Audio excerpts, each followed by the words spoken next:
Si Neftali, ang ikawalong anak ni Jacob at ni Bilhang mabilisan isang aralin sa pisyolohiya.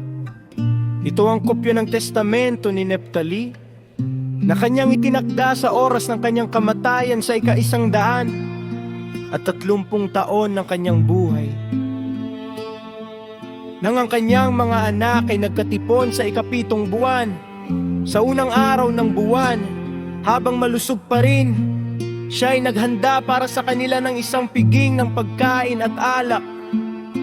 At nang siya ay magising sa umaga, sinabi niya sa kanila, "Ako'y mamamatay," at hindi nila siya pinaniwalaan.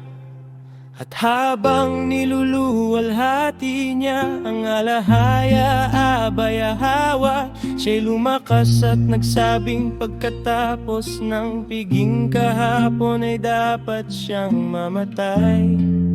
At sinimulan niya nung magsalita, "Pakinggan ninyo, aking mga anak, kayong mga anak ni Neftali, pakinggan ang mga salita ng inyong ama. Ako ay pinanganak mula kay Bilha, at dahil si Raquel ay nagtaksil at ibinigay si Bilha bilang kapalit ng kanyang sarili kay Jacob, at siya'y naglihi at nanganak sa akin sa kandungan ni Raquel. Kaya tinawag niya ang aking pangalan na Neftali, sapagkat ako'y minahal na minahal ni Raquel, dahil ipinanganak ako sa kanyang kandungan.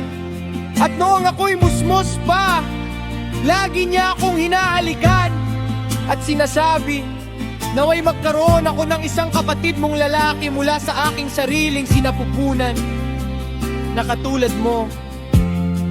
Kaya naman si Jose ay naging katulad ko sa lahat ng bagay, alinsunod sa mga panalangin ni Raquel. Ang aking inang ay si Bilha, anak na babae ni Roteus na kapatid ni Deborah, ang yaya ni Requeta na ipinanganak sa iisang araw din kay Raquel. At si Roteus ay mula sa angkan ni Abraham, isang kaldeo, may takot sa alahaya, malayang ipinanganak at maharlika.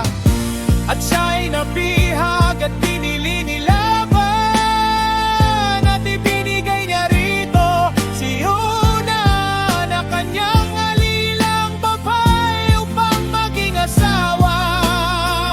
At ito'y nanganak ng isang anak na babae, at tinawag niya ang pangalan nito na Silpa, ayon sa pangalan ng nayon kung saan siya nabihag.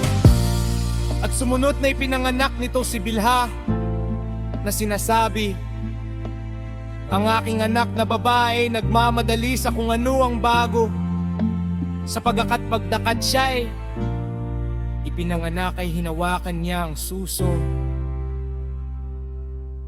at nagmadaling sumuso.